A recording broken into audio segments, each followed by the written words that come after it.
नाज़रीन, ब्रेक के बाद खुशामदीद। और कमोबेश तमाम सियासी जमातें इस वक्त एक पॉइंट पर तो मुत्तफिक है कि इलेक्शंस में रिगिंग हुई है, और ये जो रिजल्ट्स के साथ जिस तरह से ये रिग्ड नज़र आते हैं और जो आरओज़ के कंडक्ट के हवाले से सवालात उठाए जा रहे हैं, उस हवाले से बात करेंगे। और किस तरह से ये धांधली और किस तरह से रिजल्ट्स को टेम्परिंग इसमें नज़र आई है या हो रही है, इस पर बड़े सवालात उठ रहे हैं और इस हवाले से गुफ्तगू करेंगे। हमें ज्वाइन कर रहे सरवर बारी साहब। आप सरबरा है पतन ऑर्गेनाइजेशन के, और एक तवील अरसे से इंतखाबात पर आप नज़र रखते आए हैं, कवर करते आए हैं। आपकी ऑब्जर्वेशंस बड़ी वैलिड और ठोस होती है। बारी साहब, अस्सलाम वालेकुम। वालेकुम सलाम जी। भाई साहब, thank you so much for joining us. भाई साहब, सबसे पहले तो यही, जिस तरह से मैंने कहा, आज तमाम सियासी जमातों का मौक़िफ़ एक ही नज़र आ रहा है कि इलेक्शंस में एक बड़े पैमाने पर धांधली हुई है। आप चूंकि एक तवील अरसे से इंतखाबात को मॉनिटर करते आए हैं, इस बार भाई साहब बताइएगा कि कितनी सिस्टमेटिक और हाई लेवल जो है वो धांधली हुई है इन इलेक्शंस में। देखिए, मेरा ख्याल है कि पाकिस्तान की तारीख में इस लेवल पर जो धांधली है इलेक्शन के दिन और इलेक्शन के नेक्स्ट डे पाकिस्तान में कभी नहीं हुई, और इस कदर ब्लेटेंट तरीके से की गई है कि जिसको छुपाना इनके लिए नामुमकिन होगा। क्योंकि अगर आप फॉर्म 45 जो पोलिंग स्टेशन का रिज़ल्ट होता है और 47 जो है वो तमाम जो पोलिंग स्टेशन के रिज़ल्ट है उसको करते हैं, तो वो गो के फॉर्म 45 के अंदर भी बहुत सारे प्रॉब्लम हैं, गलतियां हैं, एरर्स हैं जो कि आरओ को नहीं एक्सेप्ट करनी चाहिए थे। लेकिन जो फॉर्म 45 है उनको अगर जमा करें और फॉर्म 47 के साथ उसको कंपेयर करें तो 30,000, 40,000, 50,000 वोटों तक का फ़र्क निकल के आ रहा है। यानी कि रातों रात जो है उन्होंने हज़ारों वोट इधर से उठाकर उधर डाल दिए हैं फॉर्म 47 के ऊपर। आज हमने 3-4 हलकों का पूरा ऑडिट किया है, एक एक फॉर्म 45 को देखा है, उसको जमा किया है और जो फॉर्म 47 है उसके साथ कंपेयर किया है। तो मैं आपके साथ शेयर करना चाहूँगा ज़रूर। एक जो NA 46 है, फर्ज करें उसमें पीटीआई को जो फॉर्म 45 का मजमूआ देखें तो 57% वोट पड़े हैं फॉर्म 45 को अगर आप जमा कर लें सारों को। लेकिन जो फॉर्म 47 के ऊपर आरओ ने रिजल्ट दिया है उसमें सिर्फ 29% वोट पीटीआई के हैं। यानी कि तकरीबन आधे से ज़्यादा वोट जो हैं वो आरओ ने पीटीआई के कम करके और वो डाल दिए हैं पीएमएलएन के कैंडिडेट को। यानी कि पीएमएलएन के जो फॉर्म 45 के ऊपर टोटल वोट है वो 28% है, लेकिन जब रिजल्ट फॉर्म 47 पे आरओ ने दिया है तो वो 54% है। यानी कि बिल्कुल उलट कर दिया है। और इसी तरह अगर आप NA 47 को देखें, पीटीआई का वोट बैंक जो है फॉर्म 45 का मजबूआ 40% है, और इसी तरह जो है फॉर्म 47 पीएमएलएन का सिर्फ 20% है, लेकिन फॉर्म 47 के ऊपर उसको उलट कर दिया है, एन को 40% कर दिया है और पीटीआई को 34% कर दिया है। ये NA 47 का आप बता रहे हैं?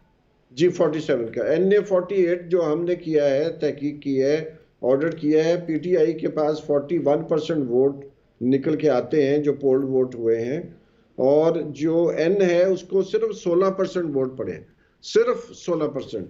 लेकिन जब रिजल्ट दिया गया है फॉर्म 47 पे आरओ ने तो पीटीआई के 33% यानी कि तकरीबन 8% वोट कम कर दिए गए, और एन के 16% से बढ़ाकर उसको 38% कर दिया गया। एब्सोल्युटली बारी साहब, लेकिन यहाँ पे बड़े कॉन्फिडेंस के साथ वो सियासी जमातें जिनके हवाले से आप नताइज भी बता रहे हैं कि किस तरह से वो नताइज तब्दील हुए, और फॉर्म 47 किस तरह की भयानक तस्वीर जो है वो ओवरनाइट जो है जिस तरह से रिजल्ट्स में एक नंबर्स जो है रद्दोबदल उसमें देखी गई। लेकिन वही पार्टीज जो हैं बड़े कॉन्फिडेंस के साथ गवर्नमेंट फॉर्मेशन के लिए बड़ी सर जोड़ के बैठी हुई दिखाई दे रही हैं। ये मामला एक तरफ जहाँ पाकिस्तान तहरीक इंसाफ क्लेम कर रही है कि हमारे पास इस वक्त और लीड नजर भी आ रही है, वो कह रहे हैं 180 तक की के करीब जो है हमारी सीटें हैं। चैलेंज हो चुका है, ट्रिब्यूनल्स में गए हैं। ये मामला आपको बारी साहब कितना मजीद तवालत पकड़ता दिखाई दे रहा है? कुछ सियासतदान हैं वो तो ये भी क्लेम कर रहे हैं कि अब इन फॉर्म 45 में जो है वो पकौड़े खाए जाएंगे। तो इसका ये मामला आपको हल होता एनी टाइम सून दिखाई दे रहा है? देखिए, मुझे फौरी तौर पर तो इसका कोई हल नजर नहीं आ रहा अनलेस के जो अदालतें हैं वो इसको अनडू करें। और क्योंकि जो रिगिंग है वो इतनी ब्लेटेंट है कि उसको साबित करना इनके लिए कि हम सही हैं, हमारे फॉर्म 47 जो है वो दुरुस्त है, वो साबित ही नहीं कर सकते। मसलन अगर मैं दोबारा बात करूं, NA 53 में भी यही हुआ है। मैंने एक एक हमने जो फॉर्म 45 निकाला है उसको टैली किया है, उसको सम अप किया है, तो हमें साफ नज़र आ रहा है कि जो PTI का नॉमिनी था वो सबसे आगे था, लेकिन सुबह जब रिजल्ट आया तो उसको उलट कर दिया गया है। और तकरीबन 1,30,000 वोट जो हैं वो इधर उधर किए गए हैं, लेकिन वो सारे 1,30,000 वोट तो डले ही नहीं है। अगर इसका ऑडिट हो, इस हलके का, यानी कि इस्लामाबाद के हलकों का अगर ऑडिट हो, तो सवाल ही पैदा नहीं होता कि उसको कोई साबित कर सके कि जिस उम्मीदवार को विनर डिक्लेयर किया गया है वो साबित कर सके कि उसको वोट पड़े हैं और उसका कोई सबूत है। और बारी साहब, तहरीक इंसाफ को इलेक्शन कमीशन ऑफ पाकिस्तान को रुजू आप राइट फोरम क्या समझते हैं? मुतल्लिका इदारा जो है इस हवाले से होना क्या चाहिए था? और जल्द जो एप्रीहेंशंस तो यही शो की जा रही है कि इसमें मजीद वक्त लग सकता है। आपने कहा अगर अदालतें ये ऑडिट कराना भी चाहे तो 1 हफ्ते में भी आ सकता है। देखिए, अगर हम छोटी सी तंजीम है, हम जो है वो 4 हलकों का ऑडिट कर सकते हैं, तो अदालतें और जो रियासत होती है उनके पास तो बहुत ज़्यादा रिसोर्सेज होते हैं, बहुत ज़्यादा मैन पावर है। वो तो इसको 1 हफ्ते में ऑडिट कंप्लीट कर सकते हैं, क्योंकि फॉर्म 45 भी इनके पास है, फॉर्म 46 भी इनके पास है, फॉर्म 47 भी है, उसको सिर्फ टैली करना है। और वो इतना बड़ा काम नहीं है, मैं समझता हूँ। तो बारी साहब, विद ऑल ड्यू रिस्पेक्ट, आपको लगता है कि वो विल भी है 1 हफ्ते में और जल्द अज जल्द इस मसले को निपटाने में? देखिए, जिन्होंने पाकिस्तान का ट्रैक रिकॉर्ड है कि जिस पार्टी को इक़्तिदार से निकाला गया था माजी में, उसको दोबारा अगले इलेक्शन में जीतने नहीं दिया गया। और मुझे लगता है कि जो मुक़्तदर हल्के हैं वो कभी भी अदालतों को ये काम नहीं करने देंगे। तो मुझे तो अदालतों से वैसे कोई उम्मीद नहीं है, लेकिन अगर कुछ हो जाए तो मुआवजा होगा। लेकिन एक बता दूँ आपको, जो भी हुकूमत बनाएगा ये हुकूमत चलेगी नहीं। 3 महीने चल जाए, 4 महीने चल जाए तो बहुत बड़ी बात होगी। बजट के इजलास तक ले जाएं उसको, ताकि थोड़ी सी स्टेबिलिटी शो कर सके दुनिया को। हम तो सिर्फ अपील ही कर सकते हैं कि अदलिया से, और जो ECP है, ECP को तो मेरा ख्याल है कि मुस्तफ़ी हो जाना चाहिए पूरी ECP को। तमाम कमिश्नर, जो हमारी चीफ इलेक्शन कमिश्नर हैं, जिस तरह का इलेक्शन उन्होंने कंडक्ट किया है, जिस तरह इंटरनेट सर्विसेज बंद की हैं, SMS जो है सर्विस बंद की है, और ये कहते रहे कि हमने EMS ऐसा बनाया है कि जनाब चाहे इंटरनेट बंद हो जाए, सब कुछ हो जाए, ये चलता रहेगा। उस पर पहले ही सवाल उठा दिए गए थे EMS पे, तो इलेक्शन से आपको याद होगा उससे कबल ही। बट आपने कहा कि इलेक्शन कमीशन ऑफ पाकिस्तान, पूरे इलेक्शन कमीशन ऑफ पाकिस्तान को मुस्ताफ़ी हो जाना चाहिए। भाई साहब, मैं एक सवाल और आपसे ये पूछना चाह रही हूँ कि शहबाज शरीफ साहब, चूंकि अब वो नज़र आ रहे हैं कि PM इन वेटिंग है, और जिस तरह से वो मशावरत कर रहे हैं, मुश्तरका प्रेस कॉन्फ्रेंस हो रही है, नवाज शरीफ साहब अलबत्ता इस रेस में जो है वो उससे साइडलाइन हो चुके हैं, लेकिन इन दोनों शरीफ बरादरान की सीटों के हवाले से आपको क्या इत्तलात मौसूल हुई हैं? इनके जो बिलखसूस हल्के थे NA 130 और शहबाज शरीफ साहब ने जिस हल्के से कॉन्टेस्ट किया था, इसके हवाले से रेगुलरिटीज किस हद तक आई हैं आपको?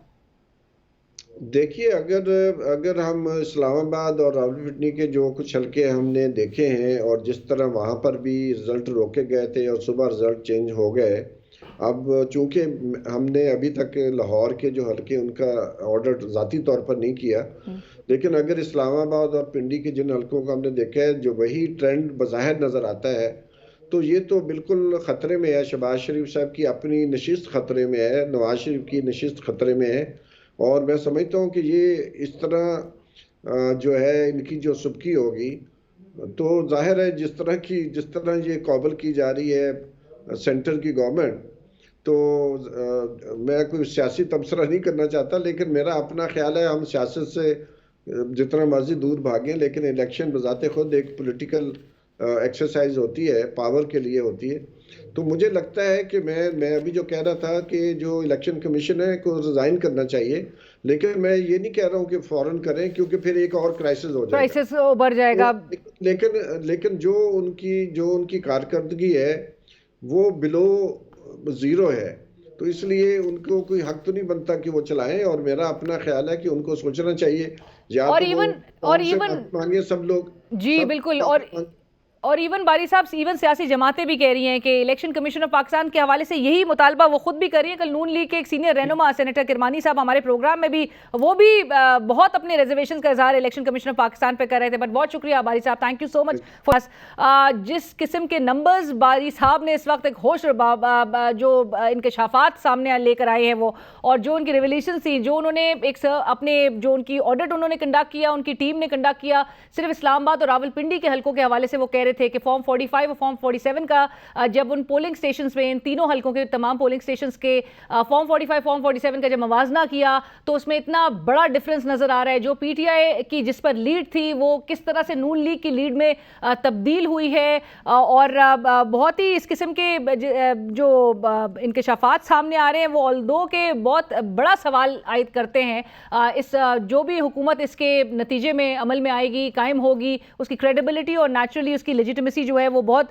बड़ा उस पर सवाल होगा। लेकिन बारी साहब का ये भी ख्याल है कि अगर कोर्ट्स चाहें ऑडिट करवाना तो एक हफ्ते के अंदर भी ये मामला रिजॉल्व होता हुआ दिखाई दे सकता है, और तमाम तर जो उंगलियां उठ रही हैं इलेक्शंस के नताइज पे वो उसको एक रेजोल्यूशन की तरफ ले जाया जा सकता है। अगरचे हमारी जो अदालतें हैं वो इसको ऑडिट करवा लें और संजीदगी के साथ, और साथ साथ वो इलेक्शन कमीशन ऑफ पाकिस्तान से भी मुस्ताफ़ी होने का मुतालबा कर रहे हैं कि जिस किस्म के इंतखाबात करवाए गए, और एक तासुर दिया जा रहा है कि ये बड़े अच्छे माहौल में और बड़े नॉर्मल और क्रेडिबल इलेक्शन जिनको कहा जा रहा है, जो कि पूरी दुनिया मानने से इनकारी है। इसी के साथ ही प्रोग्राम की टीम अलीना शिकरी को इजाजत दीजिए। अल्लाह हाफिज़।